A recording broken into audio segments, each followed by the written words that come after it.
President Trump's personal attorney and fixer secretly recorded a conversation he had with Trump during the campaign about paying hush money to cover up an affair. For more on this, it's time for a closer look. This week, we learned that Michael Cohen, who handled some of Trump's most sensitive personal matters, had secret recordings in his possession when the FBI raided his office and home. And it wasn't just one or two recordings. Federal prosecutors reportedly obtained 12 audio recordings. 12! They basically came away with an Eagles box set. And look, you can't be a lawyer in charge of shady business dealings and also record everything. He's like a hitman who decides to wear fingerless gloves. I like to leave a calling card on all my victims. My fingerprints. And yesterday we got to hear for the first time one of those audio recordings. Cohen taped a conversation he had with Trump just weeks before the election about paying hush money to silence a former playmate Trump had an alleged affair with named Karen McDougal. Today, Trump reacted to the news, tweeting what kind of a lawyer would tape a client so sad. Is this a first? Never heard of it before. Why was the tape so abruptly terminated? Cut while I was presumably saying positive things. I hear there are other clients and many reporters that are taped. Can this be so? Can this be so? Trump is so freaked out about the tape that he turned into a Southern belle. Taping your clients, my word. Can this be so? Oh, Cletus, help me to my fainting couch.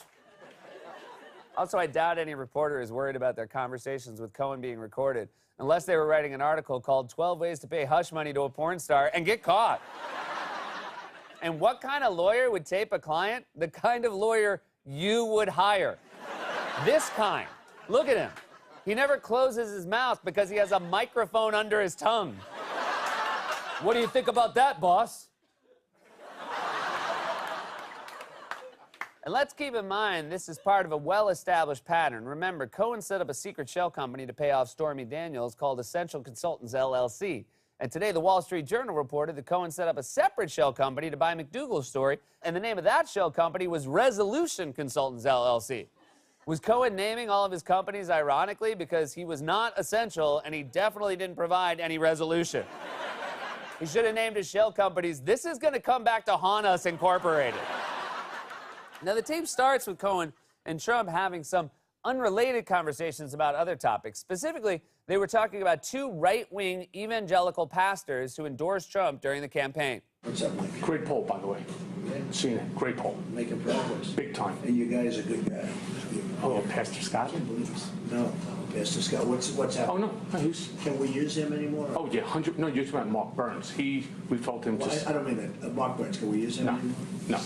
It's always great when your secret conversation about paying hush money to cover up an affair starts off with a discussion about which pastors you can use for your campaign. First order of business, let's line up the evangelicals. They like me because I'm very religious. Second, let's pay off the porn star in unmarked bills. The conversation then moved to an attempt by the New York Times to unseal the court papers from Trump's divorce with his first wife, Ivana Trump. It's clear from the tape that Trump wants to make sure the papers stay sealed, but he also seems easily distracted. So we got served from the New York Times. I told you this regarding to unseal the divorce papers with Ivana. We're fighting it. Kasowitz is going to... You'll never be able to get that. Never. Kasowitz don't ever be able. They don't have a... Give me a Coke, please. Oh, my God. His lawyer's talking to him about some of his most personal secrets becoming public, and he's screaming at someone to get me a Coke. Can you imagine him during his intelligence briefings? Mr. President, Russia is moving tanks into the Ukraine. Give me a Happy Meal! And then Cohen and Trump finally get to the issue at hand, the hush payment. Now, this scheme was complicated. Basically, the chairman of the company that owns the National Enquirer is a Trump friend named David Pecker, which is a real name and not surprisingly a nickname Trump gave him. I'm gonna call you David Pecker. Yeah, that's my name. All right.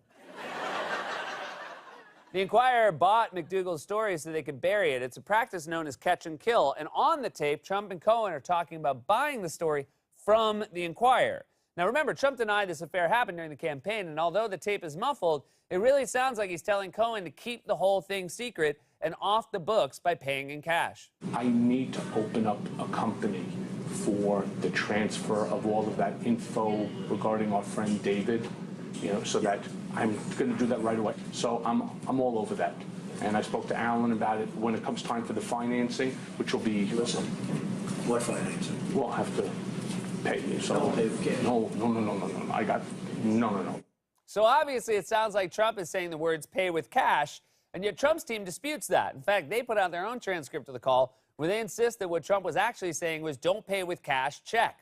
That's insane. Their claim is that Cohen set up a secret shell company to pay off a tabloid after that tabloid bought the story in order to kill it, and Trump wanted to make sure the payment was on the books. And let's make it one of those big novelty checks the sweepstakes people use. In fact, that's exactly what Trump's current lawyer, Rudy Giuliani, tried to argue last night on Fox News. He insisted that Trump would not have wanted to use cash to make the payment, although his evidence for that claim was not very strong. I assure you that we listened to it numerous times. And the transcript makes it quite clear at the end that President Trump says, quote, don't pay with cash. Cohen then interrupts and says, no, I got it. And then you hear distinctly, if you're careful and you slow it down, check. And then Cohen follows with no. There's no way the president is going to be talking about setting up a corporation and then using cash, unless you're a complete idiot. And the president's not an idiot. Oh, see? See, what happened is you blew it right at the end there. Because that excuse might have worked until you said the president's not an idiot. That's like when you're having a great date with somebody and then you walk them to the door and they go, well, I had a great time. Also, Jesus speaks directly to me. Giuliani kept insisting that if you listen to the tape closely, you can hear Trump say the words, don't pay with cash, pay with check. He even recommended that Fox viewers give it multiple tries. Well, the fact is that the president does bring up cash, but he says don't pay with cash. We've been over the tape over the weekend about 5 times. What I urge people to do is just go online, listen to your broadcast. You played the tape. Play it 3 times. The 3rd time you play it, it'll become clear.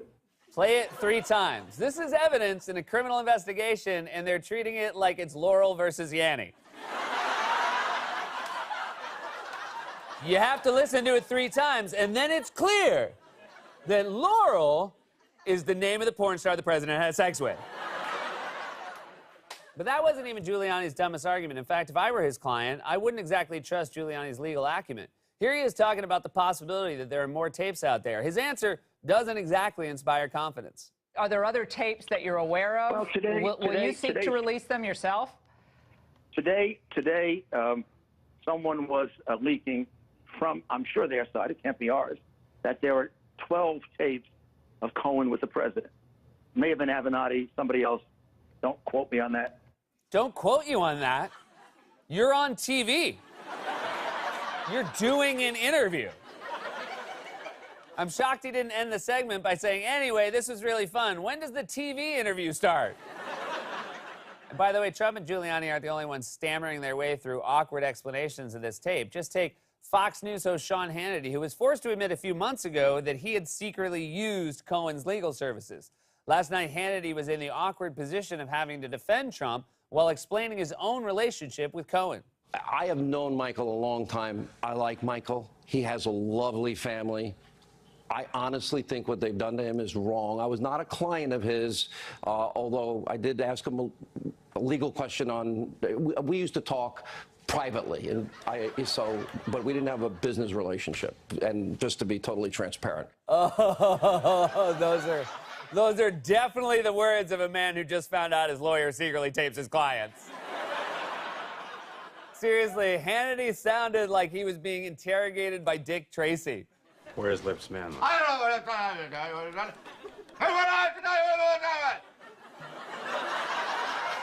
Now, while we wait for prosecutors to complete their investigation, the question, as usual, is will Congress do anything? They could hold hearings, subpoena documents, censure the president. Instead, they're running away from this story as fast as they can. Just take this response from Tennessee Congressman David Kustoff. A reporter for the Huffington Post tweeted, I asked Kustoff if he was troubled by anything in the Cohen tape. He pulls out his phone with the screen visible to me so I could see no one was calling him, and then faked that he had a call. So we're at the point now where congressmen are openly faking phone calls. Why do you even need the phone? Just carry around a banana with the word phone written on it in Sharpie. This has been a closer look.